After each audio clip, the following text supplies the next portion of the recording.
Hello again, chaps and chapettes, how are we all doing? It is lovely to see you all again, as always.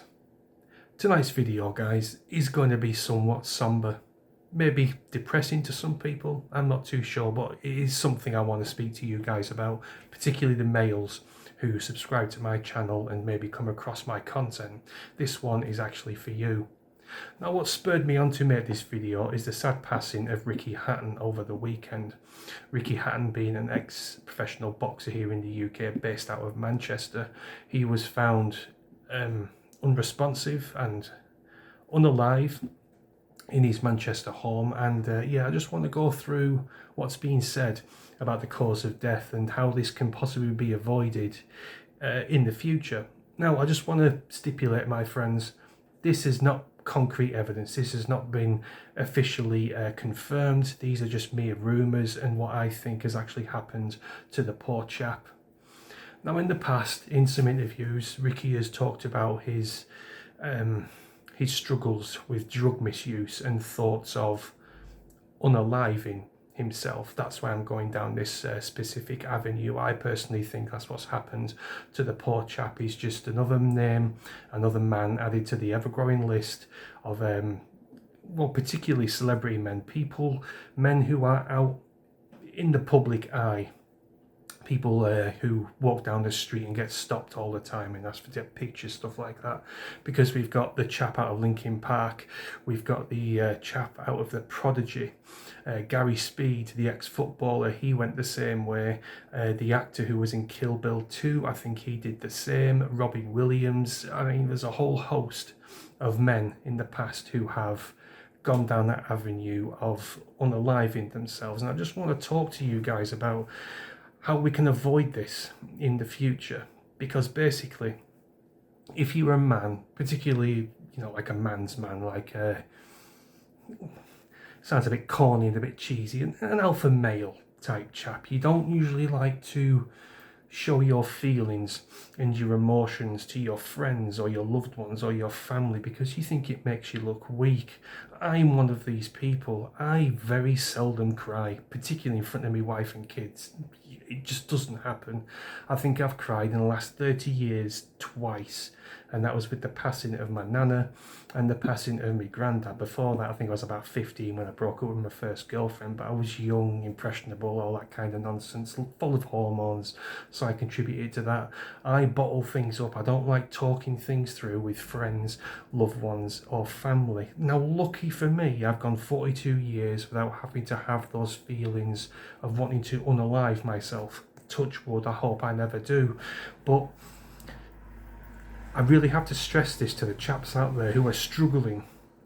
Don't be afraid to talk things through, particularly with your friends. Now, I'm not talking about putting your head on your best mate's lap and start having a cry. Of course, I'm not telling you to go down that route, but you can approach your friends, your real, true friends who you've known for years and years, and go to them with your problems. I've had it myself. I've had a couple of friends of mine come to me with feelings of worry about losing their jobs, worry about the finances of the house and the bills and stuff like that, because they're really struggling. They're crying inside. But because they are men's men, they feel weak, showing emotion and showing their feelings, speaking about their feelings. I know it's a bit soy boy and a little bit beta male to do these kind of things, but it's the only way to salvage what sanity you're going to have left if you carry on bottling up all this fucking shit, because eventually it will implode and you will end up adding to the list of men who have sadly taken their own lives. Do you understand what I'm trying to say to you? Don't feel that you're weak. Don't feel that you can't approach people, because there are loads of people out there that you can approach. Family members, loved ones, your missus, your friends. You don't have to suffer in silence, particularly if you're going through a bout of depression. Like I say, don't go blubbering and hugging people and, that sort of fucking thing with your friends. No, your friends aren't going to appreciate that. What they are going to appreciate is being able to talk you through your issues, talk you through your emotions. Just say, God, I tell you what, mate, I'm struggling to pay my mortgage each month and it's getting me down. And your friend if he's a true friend, will talk you through your issues. They won't just say, oh, fuck off, you pussy. That's not a friend. That's not a true friend. That's just an acquaintance that you just have a couple of pints with. Do this with your true friends and your family members who you know won't belittle you for going to them with your issues. Because believe you me, it will shrink down the amount of male S words that we have year on year. You guys know out there that male S word is on the massive rise, and I think it's because men don't feel like they can talk to someone. Men don't feel like they can show their emotions.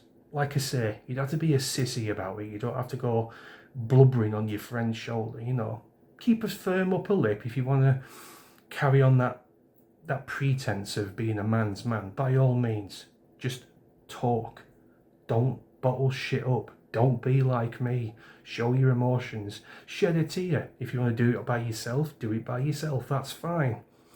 But don't bottle shit up, because it's the worst thing you can do. And if all these celebrities and people who have sadly ended their own lives in the past could give you any advice, they'd probably tell you exactly the same as me. That's really all I wanted to say, guys. Don't suffer in silence. Please don't. Reach out to anyone that you feel comfortable reaching out to and talk to someone. Go to your GP. You can actually refer yourself now to NHS mental health teams. You don't have to go to a GP. You can just do it yourself. Talk to these people. I mean, the waiting list is as long as your fucking arm. I'm on that waiting list, believe it or not, because I'm still going through some shit myself. Nothing out of the ordinary, but yeah, just want to talk a few things through. And I've been on that waiting list for about 2.5 years now, so yeah, just be prepared for a long wait if you go down that route. Anyway, my friends, that's my video. I do hope it helps in some way for anybody out there who stumbled across this. Talk, don't bottle it up. It's the worst thing you can do. See you later, guys. Carpe diem.